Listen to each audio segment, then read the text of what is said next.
me gustaría arrancar precisamente con lo que ocurrió ya en horas de la madrugada de este día domingo 21 de febrero con la proclamación de los resultados para la segunda vuelta electoral. No sé si arrancamos con Rommel. Rommel, bienvenido, muy buenos días. Buenos días, estimada Rosana, un saludo a Mario, un saludo a Francisco y por supuesto a toda su audiencia. Siempre es un placer conversar en este espacio. Bien, lo primero que hay que decir es que el Consejo Nacional Electoral ha adoptado una actitud firme frente a los intentos de varias fuerzas o actorías políticas un poco solapadas, traslapadas en autoridades públicas para bloquear el proceso electoral, para impedir que se dé de forma adecuada. Como digo, el Consejo Nacional Electoral ha hecho pronunciamientos con firmeza de defensa de la democracia. Y en ese marco ha decidido sesionar ayer hasta altas horas de la noche, de hecho hasta esta mañana, y establecer los resultados definitivos de la primera vuelta. Estos resultados, efectivamente, la ley lo prevé, pueden ser impugnados, pero esas impugnaciones tienen que canalizarse por los espacios y los mecanismos legales. Hay que estar atentos. La propia presidenta del Consejo Nacional Electoral ha señalado en una declaración muy fuerte de que no se prestará para intervenciones de otras instituciones o otras fuerzas políticas y ha usado la expresión que quieren tomar por asalto el Consejo Nacional Electoral y defraudar la democracia. Creo finalmente, y tal vez esta es una pauta más para el diálogo con mis compañeros de panel, que hay que distinguir las fuerzas que están actuando. Por un lado tenemos una tendencia de derecha legítima, que está representada por el señor Lasso, que ha pasado a la segunda vuelta, y una tendencia de izquierda, mayoritariamente representada por el señor Arauz y por el candidato Pérez Huertambel. Pero hay otro actor político, que es el actor gubernamental, que parece no estar contento con los resultados o con la forma en que va el proceso y moviliza actores institucionales para tratar de boicotear o bloquear el proceso o dejarnos que se desenvuelva normalmente. Hacer un llamado a los actores gubernamentales que en este momento tienen apoyos políticos minoritarios a que dejen que las fuerzas políticas mayoritarias del país vivan este acomodo democrático y que se deje elegir al pueblo quién será el futuro presidente del Ecuador. Ahora, Rommel, esto ha traído mucha cola, ¿no? Y como decía hace un momento, quizás el problema empieza con ese error garrafal de Diana Tamaín de, al haber un empate técnico, salir a dar resultados de un conteo rápido que ni siquiera había sumado todas las actas que se habían comprometido para la entrega de este conteo rápido. Y esto además provoca pocos días después a un encuentro por invitación de Yacu Pérez con Guillermo Lasso, en el que por varias horas se sientan con la presencia además de consejeros electorales y se llega a un acuerdo. Mucho se habló de este encuentro entre Pérez y Guillermo Lasso. Se lo acusó de ser un show, se lo acusó de empezar ya a negociar con miras no solamente a resolver el problema electoral de ese momento, sino un acuerdo político posterior a las elecciones. Se acusaron muchas cosas en torno a este encuentro, pero pensando bien, pensando positivamente, podríamos creer que efectivamente se trató de un encuentro que lo que buscaba era otorgarle legitimidad y transparencia a este proceso que ya venía trayendo una serie de inconvenientes, desde lo que ocurrió con las candidaturas del mismo Andrés Arauz frente a la entrega de la documentación, lo que ocurrió con Justicia Social, con la propia candidatura de Álvaro Noboa que ni siquiera llegó a resolverse. ¿Cómo debemos entender los ecuatorianos, las ecuatorianas, este encuentro que en otros sectores fue muy aplaudido porque se veía de alguna manera un ceder de posiciones y una voluntad de sentarse a dialogar sobre los problemas del país? Bueno, varias cosas. Yo quisiera rescatar un par de ideas que han dicho una Mario y otra Francisco. esta idea de que vivimos una crisis estructural motivada en la inequidad, en la desigualdad, en la falta de atención que nos ha señalado Mario, que no es de ahora, que tiene mucha historia y que es el desafío realmente importante del país que hay que resolver en el largo plazo.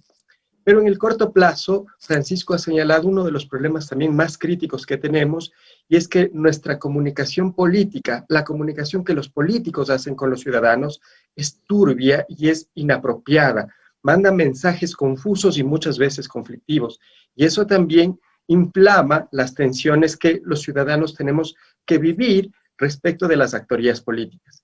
Y finalmente esto que ha señalado usted, Rosana, mire, vivimos una crisis de institucionalidad motivada en la intervención de la Contraloría General del Estado en el proceso electoral, cuando ilegalizó a 3 organizaciones políticas y el Consejo Nacional Electoral no fue lo suficientemente fuerte en ese momento para negarse a esa intervención, porque habían presiones de otras actorías, incluyendo la del gobierno. Si usted quiere ir más atrás, incluso uno podría pensar en las designaciones y la forma en cómo se hicieron las designaciones del Consejo de Participación Ciudadana Transitorio, que nombró autoridades que no le correspondían, en algunos casos incluso violando la ley y violando la Constitución, bajo el argumento de que la consulta popular les concedería facultades supraconstitucionales más poderosos que la Constitución.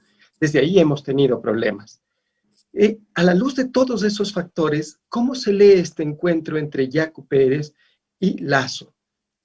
Me parece que el candidato Lasso tenía una enorme necesidad de legitimar el segundo lugar que él creía había obtenido en la primera vuelta. Y en el afán de lograr esa legitimidad y al mismo tiempo cosechar los apoyos que él creía podía obtener del movimiento indígena y del candidato Yacu Pérez, accede a esta reunión, pensando que él podía controlar la situación. Candidato Pérez, por su lado, con legítimo derecho, también iba a disputar un segundo lugar en la primera vuelta, y llega a esta reunión sin el nivel de influencias que tiene el candidato Lasso, pero con la fuerza social que le da tener el apoyo de ciertos sectores populares y de ciertos sectores del movimiento indígena. Cuando finalmente uno de los dos, cualquiera de ellos, tiene que pasar a la segunda vuelta, el otro necesariamente activa toda su capacidad política, todo su capital político para formular reclamos e interpelaciones. Pero el pacto que hacen, el acuerdo que hacen inicialmente, carece de toda legalidad. Las personas particulares, los actores políticos, no pueden pactar al margen de la ley que se haga lo que sus voluntades quieren hacer. Este es un Estado de Derecho, en un Estado de Derecho impera la ley. Solo pueden hacer los funcionarios públicos lo que la ley dice, no lo que los particulares pactan. Y además eran 2 de 16 los que habían celebrado un pacto. Cuando Lasso se da cuenta de que él mismo podría ser excluido de las elecciones por promover un acto que es absolutamente ilegal, dice, no, voy a ir para atrás, yo voy a aceptar las revisiones que haya que aceptar, pero en el marco del Estado de Derecho y obedeciendo la ley, cumpliendo los requisitos que la propia ley me impone. Al decir esto, Yacu entiende que lo que han hecho en su contra es una especie de movida política y jurídica que le excluye y reacciona con toda la fuerza que le es posible. El conflicto se agudiza y ya no hay manera de volver atrás. ¿Cuándo se agudiza todavía más el conflicto? Cuando la Contraloría General del Estado y la Fiscalía General del Estado intentan hacer auditorías de carácter informático, creando una serie de suspicacias que, al contrario de lo que piensa Mario, sí pueden, desde mi perspectiva, afectar gravemente las elecciones.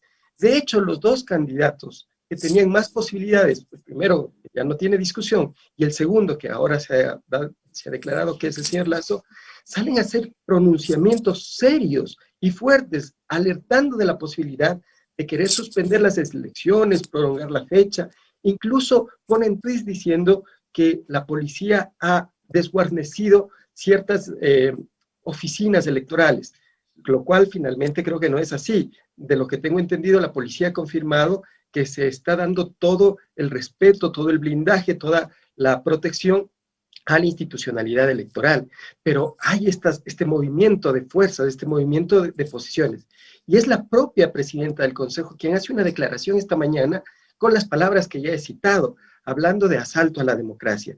Yo creo que no se debe minimizar este riesgo, y no se debe minimizar no por ser alarmistas o por involucrarnos en una confrontación que agudice la crisis política, sino porque debemos defender el proceso democrático.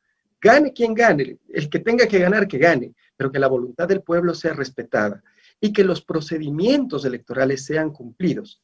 En ese sentido, en el de los procedimientos electorales cumplidos, en el del Estado del Derecho, un pacto entre dos actores, por muy importantes que sean, es un pacto a contracorriente. Es un pacto que iba a generar, como he dicho ya desde el principio, que uno de ellos, el que pierda, y en este caso, digamos, ha sido Yacu, reaccione con toda la fuerza que le es posible para deslegitimar al que pasa a segunda vuelta e incluso para deslegitimar el proceso mismo.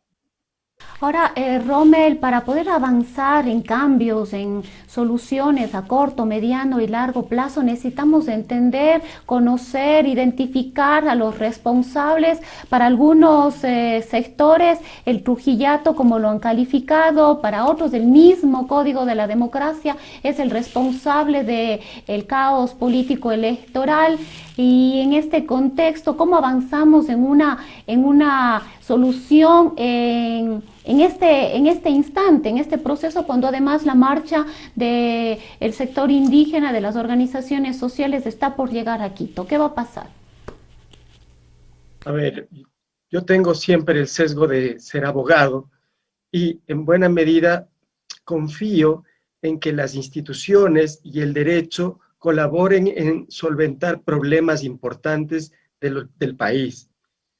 Hay un concepto que se está manejando últimamente y que a mí me hace mucho sentido y quisiera compartirlo con su audiencia. Es la idea de reconstitucionalizar el Estado y la sociedad. ¿Qué es esto de reconstitucionalizar el Estado y la sociedad?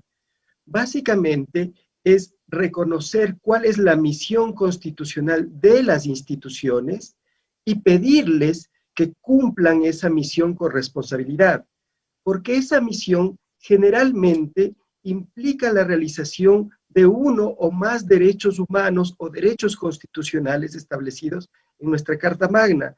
Y si hacen bien esa misión, si cumplen bien esa misión las instituciones, se entiende que los derechos de los ciudadanos pueden ser ejercidos con mayor plenitud y profundidad. Entonces, para mí, desde mi perspectiva, parte de la solución tiene que ver con esto que hemos dicho: reconstitucionalizar el Estado desde la Constitución que tenemos de manera respetuosa y tratar de que los ciudadanos podamos tener una comunicación política basada en este referente de organización de la convivencia civil. Porque si tenemos un referente que todos respetamos, los acuerdos son más o menos posibles. No en todos los casos, no definitivamente, pero permiten una convivencia racional, civilizada. También mejorar la comunicación de las instituciones, de los actores políticos, incluso de las militancias y las redes sociales que se activan para tratar de bajar los niveles de confrontación. Entender que el proyecto de país que tenga el presidente que gane, cualquiera sea que gane, tiene que contemplar la inclusión de todos, de los correístas, del movimiento indígena, de los sectores populares, de los sectores empresariales, de los sectores financieros. Tenemos que encontrar un conjunto de acuerdos mínimos y básicos para la coexistencia con nuestras semejanzas y con nuestras diferencias. Entonces, por lo que le he dicho, para mí, las soluciones pasan por reconstitucionalizar el Estado, por fortalecer el Estado de Derecho, por lograr estos acuerdos mínimos de convivencia que permitan a los diferentes vivir juntos civilizadamente sin tener que anular al otro, sin tener que ofender constantemente al otro o pedir que el otro se vaya o sea encarcelado o sea perseguido. Eso hay que pararlo. Y finalmente, mejorar las formas en que realizamos la comunicación política. Mire, este programa nos ha permitido de forma más bien distendida explicar nuestras razones y nuestros argumentos, pero generalmente los medios de comunicación están pidiendo respuestas lacónicas, fuertes, escandalosas en unos casos, para enfrentarnos a problemas que merecen cierta mesura, cierta reflexión, cierta comprensión del punto de vista adverso. Entonces, desde mi perspectiva, las soluciones pasan por estos tres niveles: el de la institucionalización, el de las actorías y el reconocimiento recíproco entre los políticos y los ciudadanos, y el de la mejora de la comunicación política y social desde todos los puntos de vista. No son cosas fáciles ni cosas inmediatas, pero son cosas que considero necesarias de enfrentar, de plantearnos en una discusión razonable, civilizada. Nos preguntan cuán real o cuánto podemos creer de este acuerdo Nebot-Correa-Guillermo Lasso para esta segunda vuelta electoral, y cuánto podría esto evidenciarse o influir en la votación del 11 de abril. A ver, vamos a ver. Primero, no creo, no sé, no conozco de que haya un acuerdo entre los tres actores que usted señala. Me parece que están en orillas políticas distintas, confrontadas tradicionalmente, y me parece poco viable que estos tres actores puedan tener algún tipo de pacto por debajo de la mesa. Pero quiero referirme a los apoyos que en la segunda vuelta se van a trasladar desde los ciudadanos hacia los dos candidatos. Y la primera puntualización que quisiera hacer es que los líderes políticos tienen un determinado capital político para sí mismos, que no es trasladable de forma inmediata a los electores, ni siquiera a las dirigencias. ¿Qué quiero decir con esto? Los seguidores de Yacu Pérez no son fans de Yacu Pérez por Yacu Pérez. Hay un proyecto político de un segmento de la población, de unos movimientos sociales, de un segmento del movimiento indígena que está canalizado en esa candidatura. Pero Yacu no es todo ese proceso. El proceso son instituciones y votantes reales, a los que hay que convencer, con los que hay que acordar, con los que hay que hablar, para saber si la oferta política que se les hace, la oferta programática que se les hace, es merecedora de su voto. Y lo mismo pasa con los sectores de derecha y los sectores de clase media que están indecisos. Es decir, ellos tienen, como todos los ciudadanos, unos proyectos, unos intereses, unos fines particulares que buscan sintonizarse en las ofertas políticas que hacen los candidatos programáticamente. Y entonces los votos se irán movilizando en función de esa sintonía. Bien decía Mario, en reconocer que hay 4 grandes fuerzas políticas en este momento en el país, o por lo menos las voluntades ciudadanas han configurado 4 fuerzas políticas grandes. Esas fuerzas políticas tienen que dialogar entre sí para acumularse, si no el gobierno es imposible. Pero no es que dialogan por la belleza, la inteligencia, el talento de los líderes que son los candidatos. Hay cosas más importantes, hay programas más amplios, hay razones y procesos históricos que van a influir en esa votación. Los líderes, los dirigentes, los candidatos tratan de guiar esa discusión, tratan de orientarla, pero no tienen ninguna certeza ni ninguna garantía que lo que ellos desean va a ser lo que resulte. Eso es una primera cosa. Una segunda cosa, hablar de los graves problemas que tenemos y por qué la institucionalización o reconstitucionalización desde el Estado es para mí una opción. Cuando las fuerzas sociales y las fuerzas políticas tienen que hablar sobre cosas como la venta o la privatización de activos públicos y definir cómo va a ser el futuro en ese tema, cuando tienen que hablar sobre cosas tan importantes como los derechos de los trabajadores, vulnerados por esa mal llamada ley humanitaria, cuando tienen que hablar del uso de las reservas del Banco Central, si va o no a servir para hacer apoyos urgentes a las familias empobrecidas, entonces ahí las fuerzas sociales se van poniendo de acuerdo. Pero esos acuerdos tienen que tener anclas, tienen que tener entornos institucionales para que sean permanentes, para que puedan ser implementados, para que puedan ser instrumentados. Y en ese sentido es que yo hablaba de la reconstitucionalización del país y de la institucionalización del país. Es decir, que recojan esos acuerdos importantes de las fuerzas y movimientos sociales y que esos acuerdos sean institucionalizados y que esos acuerdos institucionalizados marquen el destino, la ruta de camino del país. Solamente así, agregando fuerzas políticas y sociales alrededor de intereses legítimos y masivos, creo que la institucionalidad puede fortalecerse y ganar credibilidad, una credibilidad que le sostenga en el tiempo. Pero no creo que ni los acuerdos coyunturales, ni las declaraciones coyunturales proporcionen esa estabilidad. Por eso, por esas razones, yo decía que hay que reconstitucionalizar o iniciar el proceso de reconstitucionalización basado en un conjunto de acuerdos básicos que permitan a todos los ciudadanos, sean quienes sean, ser parte del proyecto del país del futuro. No podemos hacer ni declaraciones ni acuerdos parciales que excluyan a otros e incluyan solo a algunos. Tenemos que hablar sobre estos grandes problemas estructurales y ofrecerles una solución. A lo mejor no es la solución perfecta, ni la que más nos guste, ni la que satisfaga hasta el último de los ciudadanos, pero es una solución que tiene que volverse posible y viable si todos queremos sobrevivir como Estado y como sociedad. Creo que las continuas rupturas que hemos tenido, los continuos problemas que hemos tenido del retorno a la democracia, sí nos han dejado ciertos aprendizajes. Y que las fuerzas políticas y sociales sí tienen un cierto grado de madurez, a pesar de los conflictos que tenemos.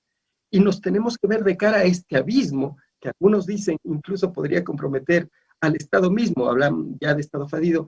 Nos tenemos que ver de cara a este abismo, digo, para ponernos un poco sensatos y entender que la agregación de intereses, la agregación de objetivos políticos, que básicamente están fijados en los derechos establecidos en la Constitución, efectivamente pueden unir a grandes sectores de la sociedad, y que los otros sectores que no tienen la misma visión tendrán que entender que tienen que modular sus posiciones y llegar a acuerdos que hagan viable el país también para ellos. La idea es incluirnos a todos, y hay que trabajar en esos grandes acuerdos desde la dinámica política. Si la política por sí misma no es mala ni perniciosa, es la forma civilizada en que los pueblos procesan sus diferencias, tratando de llegar a acuerdos que se institucionalicen y permitan avanzar al país en beneficio de todos.